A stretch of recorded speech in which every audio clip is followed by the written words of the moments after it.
السلام علیکم لسنرز، میں ہوں آپ کی ہوسٹ نیلم، اور نیلم آپ کو اپنے چینل میں ویلکم کرتی ہے۔ شروع کرتے ہیں آج کی سٹوریز اللہ کا بابرکت نام لے کر، جو انتہائی عالی رتبہ اور بہت جلیل القدر ہے۔ اللہ پاک کی رحمت اور کرم بھرا سایہ ہمیشہ ہم سب کے اوپر بنا رہے، آمین۔ اسی دعا کے ساتھ آج کی سٹوریز جنات کے قصے کہانیوں کا سلسلہ شروع کرتے ہیں۔ یہ سٹوری میرے ساتھ شیئر کیا ہے رحیل نے۔ رحیل کہتے ہیں کہ میں لاہور کا رہائشی ہوں اور آج آپ کے ساتھ ایک خوفناک کہانی شیئر کرنا چاہتا ہوں۔ کہانی کچھ اس طرح ہے کہ میرے جو ننہال ہیں، ان کا جو گاؤں ہے وہ کراچی والی سائڈ پر ہے، یعنی سندھ والی سائڈ پر۔ میری جو نانی اماں تھیں وہ بیسیکلی کراچی کی رہنے والی تھیں، اور ان کا جو گاؤں تھا وہ کراچی سے آگے سندھ والی سائڈ پر تھا۔ وقت کے ساتھ ساتھ انسان جیسے امپروومنٹ کرتا ہے، ویسے انہوں نے وہ اپنا گاؤں چھوڑ کر وہ کراچی آ گئے۔ ان کا جو گاؤں تھا وہ نہایت پرسرار تھا۔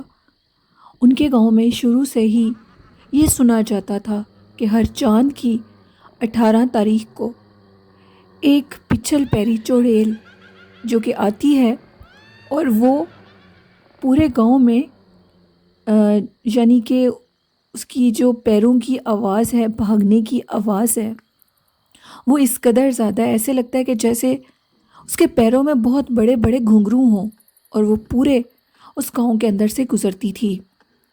اس کی دہشت کی وجہ سے کافی لوگ اس گاؤں کو چھوڑ کر چلے گئے، اور انہوں نے کہیں اور اپنی رہائش رکھ لی۔ اس گاؤں میں ایک چڑیل آفت کا بسیرا تھا۔ اس گاؤں میں ٹوٹل 50 سے 60 گھر مشتمل تھے، جو کہ سارے مٹی کے بنے ہوئے تھے۔ میری نانو یہ بتاتی ہیں کہ وہ جو گاؤں تھا ادھر وہ جب آتی تھی رات کے ٹائم، تو اس کے صبح جب ہوتی تھی تو جو بکریاں تھیں، حتیٰ کہ وہ اندر اپنے گھروں میں باندھی ہوئی ہوتی تھی، لیکن اس کے باوجود جو تھیں بکریاں، ان کے آنکھوں میں سے خون نکل رہا ہوتا تھا اور وہ مری پڑی ہوتی تھی۔ اس میں اتنی اس کی دہشت تھی اس چیز کی، وہ اس قدر خوفناک چیز تھی کہ گھروں میں سوئے ہوئے جو بچے ہوتے تھے ان کی مطلب رونے کی آوازیں شروع ہو جاتی تھیں، حتیٰ کہ بچے اس چیز کو نہیں جانتے تھے، چھوٹے بچے، لیکن وہ رونا سٹارٹ کر دیتے تھے۔ ان کے اوپر عجیب سی منحوسیت چھا جاتی تھی۔ نانی ماں کہتی ہیں ایک دفعہ چاند کی 18 تاریخ تھی اور نانو اس چیز کو نہیں جانتی تھی۔ وہ لوگ کسی کام کے سلسلے میں اپنے گاؤں سے شہر کی طرف گئے ہوئے تھے، اور وہ رات بھی چاند کی 18 تاریخ تھی۔ نانو، ان کے ابو اور ان کی امی اور ان کے یعنی میرے ماموں جو تھے، اکٹھے تھے سارے، وہ لوگ آ رہے تھے، تو کیا دیکھتے ہیں کہ ایک بڑی عجیب سی پرسرار عورت چلتی ہوئی راستے میں جا رہی ہے، اور وہ کافی تکلیف میں لگ رہی ہے۔ انہوں نے جب اس عورت کو دیکھا کہ یہ عورت تو کافی تکلیف میں ہے اور یہ چلتی ہوئی کہاں جا رہی ہے، انہوں نے اپنی وہ جس گاڑی پر تھے انہوں نے اس کو روکا اور اس سے پوچھا کہ آپ نے اگر کہیں جانا ہے، آپ اسی گاؤں کی ہیں، تو ہم آپ کو چھوڑ دیتے ہیں۔ اس عورت نے جب اپنا گھونگھٹ اٹھایا تو اس کا چہرہ انتہائی خوفناک تھا۔ وہ کسی انتہائی بدصورت شکل کی عورت تھی جس نے ایک اونچا سا کہکا لگایا۔ اسی کے ساتھ میرے نانا ابو نے گاڑی کو ریس دی اور چل دیے۔ وہ عورت ان کے ساتھ باقاعدہ پیچھے بھاگتی گئی، اور جب تک گھر نہیں آیا وہ پیچھے بھاگتی رہی۔ نانو نے پھر ان کو یہ یاد دلایا اپنے ابو کو کہ اس دن ادھر یعنی کہ جنات تھے، وہ 18 کی رات تھی، اور اس رات ادھر وہی چڑیل تھی جو کہ پورے گاؤں میں گھومتی ہے۔ پھر ایک اللہ والے کو بلایا گیا۔ اس اللہ والے نے اس پورے گاؤں کی حدود میں کیل بندی کر دی، کیونکہ اس چڑیل نے بہت زیادہ لوگوں کو تنگ کرنا شروع کر دیا تھا۔ وہ لوگوں کے گھروں کی دروازوں پہ دستک دیتی تھی، اور جو بیچارہ غلطی سے دروازہ کھول دیتا تھا اس کا دل نکال لیتی تھی، اور اس کی آنکھوں سے خون آنے لگتا تھا۔ اکثر 18 کی رات کو اس علاقے میں جتنی بھی بلیاں تھیں، اس 18 کی ایک رات کو ضرور کسی نہ کسی گھر کے آگے کوئی نہ کوئی بلی جس کی گردن دھڑ سے الگ ہوتی تھی اس کو مار دیا جاتا تھا۔ اس چڑیل کی اس وحشتناک حرکتوں کی وجہ سے کئی لوگ تو چلے گئے، لیکن جو لوگ ادھر رہتے تھے انہوں نے پھر پورے گاؤں میں کیل بندی کروا دی، اور اس کے بعد وہ چڑیل اس علاقے میں نہیں آ سکی۔ نانو یہ بتاتی ہیں کہ ان کے جو وہ گاؤں ہے، اب تو وہ گاؤں مطلب کافی اسٹیبلش ہو چکے ہیں، لیکن اس چیز کو جو ادھر سے نکال دیا گیا تھا، گاؤں کی حدود کے باہر جو گاؤں جو ہوتے ہیں جنگل وغیرہ ہوتے ہیں، آج بھی ادھر کہا جاتا ہے کہ بہت سی آفتوں اور چڑیلوں کا بسیرا ہے۔ کچھ لوگ یہ کہتے ہیں کہ ادھر ایک چھوٹے قد کی مخلوق کو دیکھا گیا ہے جس کے ساری باڈی کے اوپر بہت زیادہ بال ہوتے ہیں اور اس کے سر کے بال بھی بہت لمبے ہوتے ہیں۔ وہ وہاں سے مطلب کہ گاؤں کی طرف تو نہیں آ سکتی آج تک، گاؤں میں اس کے بعد کوئی ایسا واقعہ نہیں ہوا، لیکن جو گاؤں کے لوگ لکڑیاں توڑنے کے لیے جاتے ہیں ادھر وہ ایسی مخلوقات کو دیکھتے ہیں، اور دیکھتے دیکھتے وہ غائب ہو جاتی ہیں، اور وہ اس طرح بھاگتی ہیں جیسے کوئی بہت تیز سپیڈ میں کوئی جانور بھاگ رہا ہو۔ ان کی سپیڈ بہت زیادہ ہوتی ہے۔ بہت سی ایسی مخلوقات کو وہاں دیکھا گیا ہے۔ یہ ایک میری سٹوری تھی جو انہوں نے رحیل نے اپنی نانو کی گاؤں کا ایک واقعہ شیئر کیا۔ بہت شکریہ رحیل اپنی سٹوری شیئر کرنے کے لیے۔ تو لسنر، آج بھی میری طبیعت بہت خراب ہے، میرا گلا کافی خراب ہے، اسی لیے 2 دن سے میں آپ کے ساتھ سٹوری شیئر نہیں کر سکی۔ کچھ لسنرز تھے جن کی سٹوریز آئی تھیں جو کہ میں نے آپ کے ساتھ شیئر کی۔ بڑھتے ہیں آج کی دوسری خوفناک کہانی کی طرف۔ آج کی دوسری خوفناک کہانی میرے ساتھ شیئر کی، یہ کہانی میرے ساتھ شیئر کی ہے سمیرا نے، اور سمیرا کہتی ہیں کہ میں آپ کے ساتھ ایک سٹوری شیئر کرنا چاہتی ہوں، اور میں لودھرا کی رہنے والی ہوں اور آپ کے چینل کی سٹوریز بہت شوق سے سنتی ہوں۔ سٹوری کچھ اس طرح ہے۔ یہ سٹوری میری فرینڈ کی زندگی کا ایک سچا خوفناک واقعہ ہے۔ میری فرینڈ اپنے اسکول سے واپس گھر آ رہی تھی، گرمیوں کا موسم تھا، تو جیسے ہی وہ واپس آئی ایک درخت کے نیچے سے وہ گزری تو اس کو اوپر سے اس کا نام لے کر کسی نے بلایا، اور اس کا نام نمرا تھا۔ جیسے ہی نمرا نے اوپر سے دیکھا تو وہ کیا دیکھتی ہے کہ ایک لڑکا، نوجوان لڑکا جو کہ انتہائی خوبصورت ہے، اس نے نمرا کو آواز دی، اور نمرا اس کے چہرے کو دیکھ کر دیکھتی ہی رہ گئی۔ اس ٹائم ہم لوگ 10th کلاس میں پڑھتے تھے۔ اس کے بعد نمرا کہتی ہے کہ اس لڑکے سے میں نے پوچھا کہ تم کون ہو؟ تو اس نے کہا کہ میں تو تمہارا نام کافی عرصے سے جانتا ہوں، تم مجھے بہت اچھی لگتی ہو۔ یہ بات سن کر میری فرینڈ نمرا شرما گئی اور گھر چلی گئی۔ وہ روز اسی درخت کے نیچے سے گزرتی تھی اور وہ لڑکا اس کو دیکھتا تھا، وہ بھی اس لڑکے کو دیکھتی تھی۔ ایک دن وہ اسکول سے واپس آ رہی تھی تو وہ کیا دیکھتی ہے کہ وہ لڑکا آج اس درخت کے نیچے کھڑا ہوا ہے، اور اس نے نمرا کو باقاعدہ روکا اور کہا کہ میں تم سے شادی کرنا چاہتا ہوں۔ میری فرینڈ نمرا بتاتی ہے میں نے اس سے کہا کہ ابھی میری ایج چھوٹی ہے، میں تم سے شادی نہیں کر سکتی، لیکن وہ لڑکا بس ضد تھا اور یہ کہتا تھا کہ میں تم سے شادی کرنا چاہتا ہوں۔ نمرا یہ بات سن کر گھر چلی گئی۔ کافی دنوں سے نمرا کی جو روزمرہ کی زندگی تھی اس میں کافی چینج آ چکا تھا۔ اس کی امی اسے نوٹس کرتی تھی، وہ کافی چینج ہو چکی تھی۔ کمرے میں اکیلے بیٹھے رہنا، کسی سے بات نہ کرنا، پڑھائی میں دل نہ لگنا، یہ ساری سمٹمز نمرا کے اندر نظر آنے لگی۔ اس کے بعد نمرا کے امی نے مجھ سے بات کی کہ میں ہر ٹائم اس کے ساتھ ہوتی تھی، لیکن ہم دونوں کے گھر کا جو راستہ تھا وہ الگ تھا۔ نمرا نے مجھے یہ ساری بات بتائی ہوئی تھی، لیکن اس کی امی کے چہرے پر اتنی مطلب کہ وہ خوف میں تھی، وہ پریشان تھی، اور ایک ماں کی پریشانی میں دیکھ نہ سکی، اور میں نے ان کو سب کچھ سچ بتا دیا۔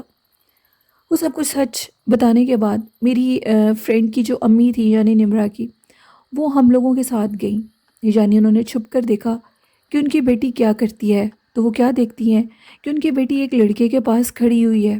انہوں نے وہ سارا کچھ آنکھوں سے دیکھ لیا، اور نمرا کے اسکول واپس آنے پر اسے ساری بات پوچھی اس نے اپنی امی کو سب کچھ سچ بتا دیا اور یہ کہا کہ میں اس لڑکے سے شادی کرنا چاہتی ہوں۔ وہ لڑکا میرے پاس رات کے ٹائم مجھے ملنے کے لیے چھت پر آتا ہے۔ اس کی امی حیران رہ گئی کہ وہ لڑکا چھت پر کیسے آ سکتا ہے۔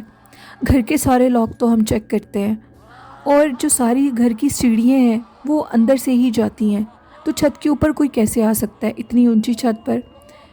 وہ کافی پریشان ہوئی اور انہوں نے پوچھا کہ وہ تمہیں ملنے کے لیے کیسے آتا ہے؟ تو اس لڑکی نے بتایا کہ اس لڑکے نے مجھے کہا تھا کہ جب بھی تم مجھے یاد کرو گی تو میں تمہیں ملنے کے لیے آ جاؤں گا۔ جیسے ہی میں چھت پر جا کر اس کا نام لیتی ہوں تو وہ لڑکا خود بخود میرے پاس آ جاتا ہے۔ اس کی امی نے کہا کہ تمہیں شرم نہیں آتی؟ تم یہ جانتی نہیں ہو کہ وہ کوئی لڑکا نہیں ہے، وہ کوئی اور مخلوق ہے، یعنی وہ کوئی جن ہے۔ تم اس کا پیچھا چھوڑ دو، آئندہ تم اس درخت کے نیچے سے نہیں گزرو گی اور تمہارا چھت پر جانا بھی بند ہو گیا۔ نمرا چھت پر جانا چھوڑ گئی اور اس درخت کے نیچے سے گزرنا چھوڑ گئی۔ وقت گزرتا گیا، نمرا کے ساتھ ایسا کوئی واقعہ پیش نہیں آیا جسے یہ کہا جائے کہ اس کے اوپر کسی جن کا بسیرا تھا۔ کچھ عرصے بعد نمرا نے ایف اے کے پیپر دیے اور اس کے بعد اس کی شادی کر دی گئی۔ اس کی شادی جب ہوئی تو وہ لاہور میں شفٹ ہو گئی اور اس کی شادی کے بعد ایک دن وہ اپنے ہسبینڈ کے ساتھ کسی کام کے سلسلے میں شہر سے باہر جا رہی تھی تو راستے میں ان کی گاڑی خراب ہو گئی۔ ان کی گاڑی جس جگہ پر خراب ہوئی وہ جگہ کافی ویران تھی اور مغرب کی اذانیں ہو چکی تھی۔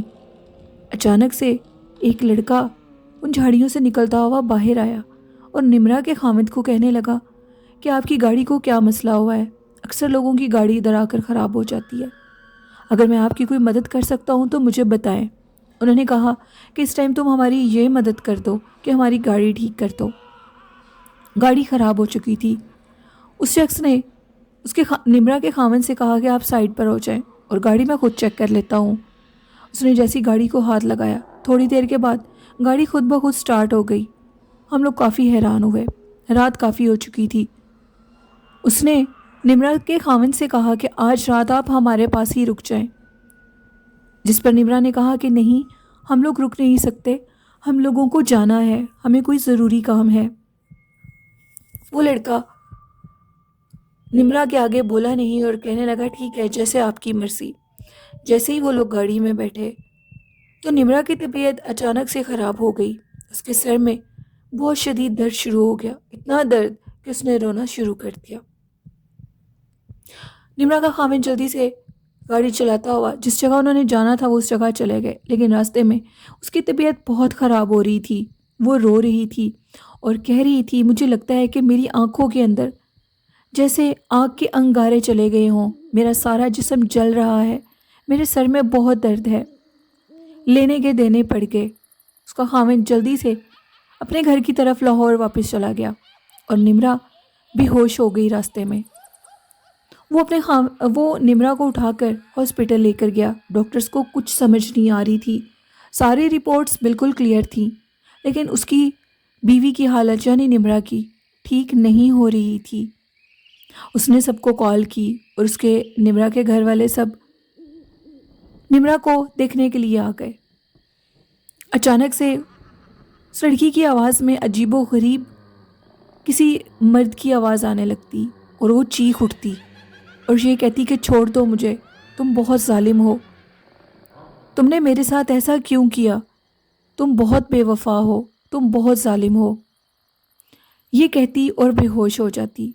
اس قدر حالت خراب ہو چکی تھی کہ اسی رات جس رات نمرا کے گھر والے اس کو دیکھنے کے لیے آئے تو اچانک سے سب کیا دیکھتے ہیں کہ نمرا اپنے بیڈ کے اوپر ہوا میں معلق ہو چکی ہے اور وہ کسی ہوا میں جیسے ایسے لیٹی ہو جیسے کوئی بیڈ پر لیٹا ہو، اور اچانک سے اس کا چہرہ اتنا خوفناک ہو چکا تھا، اتنا خوفناک تھا، اس کی حالت بری ہو چکی تھی اور کسی چیز نے اس کو ہوا میں لے جا کر بیڈ کے اوپر نیچے زور سے پھینک دیا، جس سے میری فرینڈ نمرا کی بیک بون تھی وہ فریکچر ہو گئی اور اس نے چیخنا شروع کر دیا۔ اب کبھی وہ اس کو ڈاکٹر کے لے کے جا رہے تھے اور کبھی اس کو کسی اللہ والے کے پاس۔ ڈاکٹرز نے یہ بتایا کہ آپ کی بیٹی کی بیک بون، یعنی جس کو ہم ریڑھ کی ہڈی بولتے ہیں، وہ ٹوٹ گئی ہے، یہ ساری زندگی چل نہیں پائے گی، یہ معذور ہو چکی ہے، آپ اس کو لے جا سکتے ہیں۔ پھر جب اللہ والوں سے رابطہ ہوا، انہوں نے سارا دیکھا تو کسی سید صاحب کے پاس اس کو لے جایا گیا۔ انہوں نے دیکھنے کے بعد اس قاتل جن کو، اس ظالم جن کو حاضر کیا۔ سمیرہ کہتی ہیں کہ وہ کسی قاتل جن سے کم نہیں تھا۔ اس نے اس میری فرینڈ سے پورا بدلہ لیا، اس کی زندگی تو برباد ہو چکی تھی۔ انہوں نے جب اس جن کو حاضر کیا، وہ بہت بڑے گدی نشین پیر صاحب تھے۔ وہ جن حاضر ہوا اور اس نے بتایا کہ جب یہ اس کی امی نے اس کو اسکول جانے سے روک دیا، اس کو چھت پہ جانے سے روک دیا، تو یہ رک گئی، میں نے اس کی جان چھوڑ دی اور میں وہاں سے چلا گیا۔ لیکن اچانک ایک دن یہ اپنے خاوند کے ساتھ گاڑی سے گزر رہی تھی اور میں اب انہی لاہور کے قریب ویران جگہوں پر جو جھاڑیاں ہیں شہر سے باہر کے علاقے میں ادھر مقیم ہو گیا۔ جب یہ وہاں سے گزری تو مجھے اس کی خوشبو آ گئی اور میں نے اس کے خاوند کی گاڑی کو خراب کر دیا۔ یہ اپنے خاوند کے ساتھ بہت خوش تھی، یہ دیکھ کر مجھے بہت برا لگا اور میں نے اس سے اپنا بدلہ لیا۔ ان سید صاحب نے اس جن سے کہا کہ تم نے اتنا ظلم کیوں کیا، کسی بیچاری لڑکی کے ساتھ تم نے اتنا ظلم کیسے کر دیا، تم نے اس کی ساری زندگی برباد کر دی، اس کے چھوٹے چھوٹے بچے ہیں، ان کے بچوں کو کون سنبھالے گا، ایک ماں ہی تو بچوں کو سنبھال سکتی ہے، تمہیں اس کی سزا ملے گی، میں تمہیں جلا کر راکھ کر دوں گا، میں تمہارے بچوں کو جلا کے راکھ کر دوں گا، نہیں تو اس لڑکی کو ٹھیک کر دو۔ وہ جن کسی بات پر نہیں آ رہا تھا۔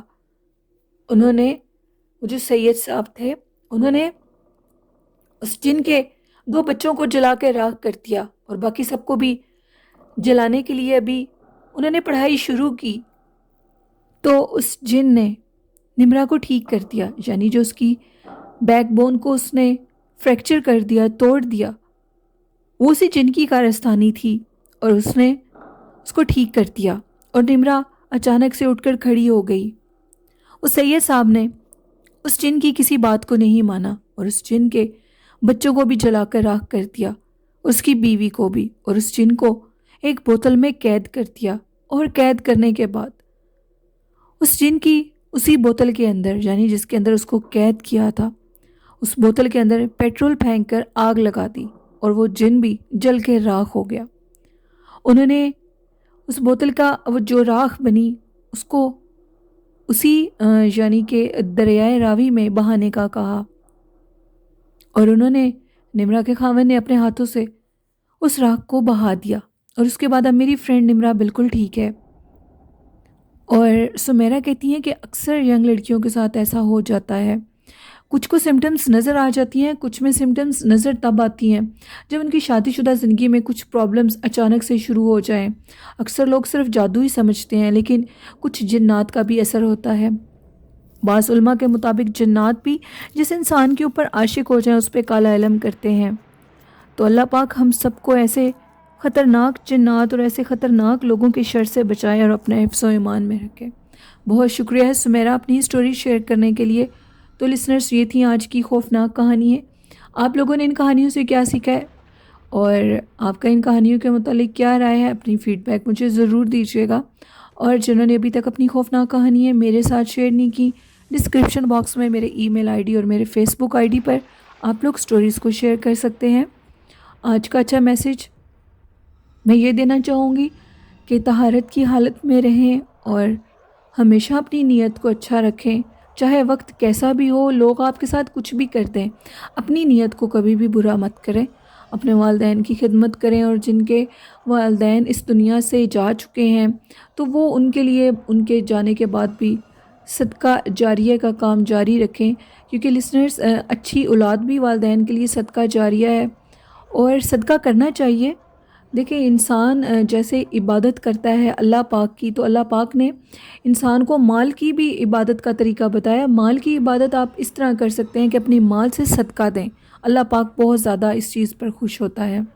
یہ میرا اچھا میسیج تھا آپ سب کے لیے. آئی ہوپ اس پر آپ لوگ ضرور عمل کریں گے اور اس سے آپ نے بہت کچھ سیکھا ہوگا. مجھے اور میری والدہ کو اور میرے بہن بھائیوں کو اپنی ڈھیروں دعاؤں میں یاد رکھیے گا. اپنا اور اپنے والدین کا بہت زیادہ خیال رکھیے گا. اللہ حافظ. اللہ نگہبان.